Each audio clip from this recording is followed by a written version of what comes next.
Αγαπητοί μου φίλοι, γεια σας. Θέλω σήμερα να μοιραστώ μαζί σας ένα κομμάτι ιστορίας, όπως είναι και ο τίτλος του βίντεο, ένα κομμάτι προσωπικής οικογενειακής ιστορίας των προγόνων μου, αλλά που αποτελεί και ένα ενδεικτικό κομμάτι, θα έλεγα, των όσων πέρασαν οι Πόντιοι πρόσφυγες ερχόμενοι από τον Πόντο και τη Μικρά Ασία στον ελλαδικό χώρο. Θα σας πάω περίπου 120 χρόνια πίσω. Στον Μπουγάματεν του νομού Νίγδη, στη σημερινή Τουρκία, ζούσε ο προ-προπαππούς μου, τριαντάφυλλος Αϊνατζής. Είχε δύο γιους, τον Θόδωρο και τον Διογέννη. Αυτοί οι δύο άτυχοι νεαροί δολοφονήθηκαν βάναυσα από τους Τούρκους. Οι Τούρκοι τους έσπασαν τα κεφάλια με πέτρες την ώρα που κοιμόντουσαν.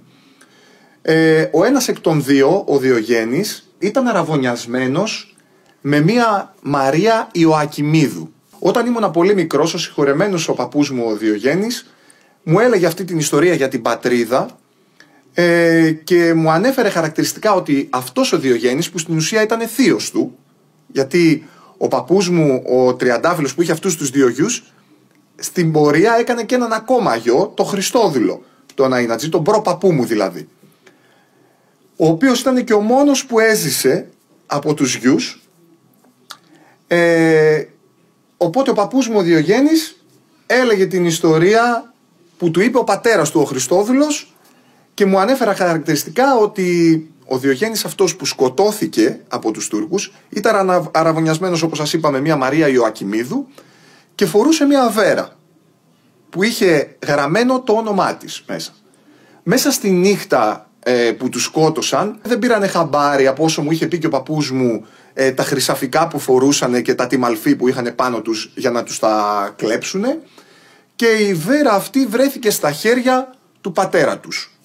Ο πατέρας αυτός, ο τριαντάφυλλος, ο τραγικός πατέρας που έχασε τους δύο γιους, αφού έκανε τον τρίτο γιο, τον Χριστόδουλο, τον προπαππού μου δηλαδή, του έδωσε το δαχτυλίδι και του λέει: αυτό το δαχτυλίδι ήτανε του θείου σου. Σου το δίνω, τον λέγαν Διογέννη, αν κάνεις και εσύ γιο και τον βάλεις Διογέννη, να του δώσεις το δαχτυλίδι αυτό ως ενθύμιο για τον θείο σου. Όντως, ο προπαππούς μου ο Χριστόδουλος έκανε δύο γιους και τους έβαλε τα ονόματα από τα δύο αδέρφια που έχασε, από τον Θόδωρο και από τον Διογέννη. Διογέννης ήταν ο παππούς μου, που μου έλεγε και τη συγκεκριμένη ιστορία που σας αφηγούμε και τώρα.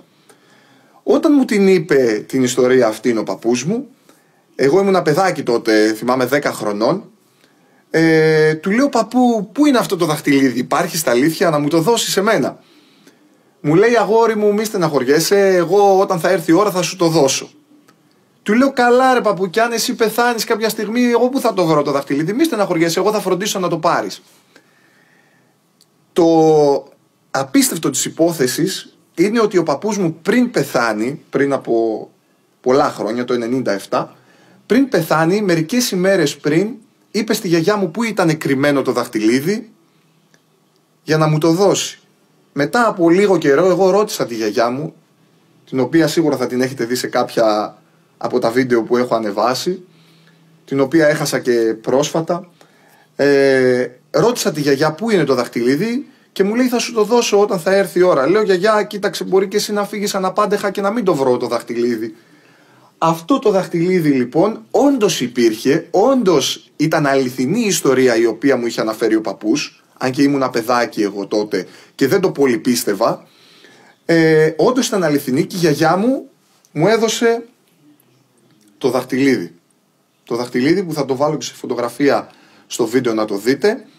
Το δαχτυλίδι, τη βέρα που φορούσε όντως εκείνος ο Διογέννης και γράφει μέσα Μαρία Ιωακιμίδου.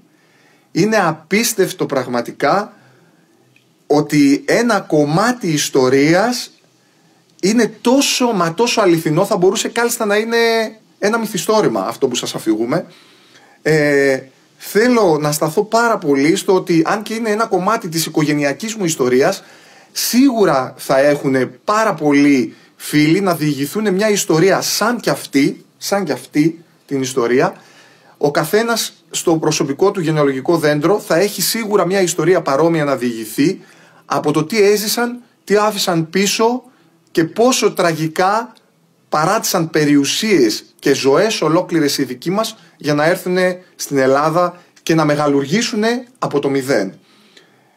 Θα ήθελα να σας δώσω το έναυσμα, όποιος έχει μια προσωπική του ιστορία τέτοια να την ανεβάσει κι αυτός και να τη μοιραστεί μαζί μας, θα ήταν πολύ ωραίο, και να σας ευχαριστήσω για την υπομονή σας και εύχομαι να σας άρεσε. Να είστε όλοι καλά.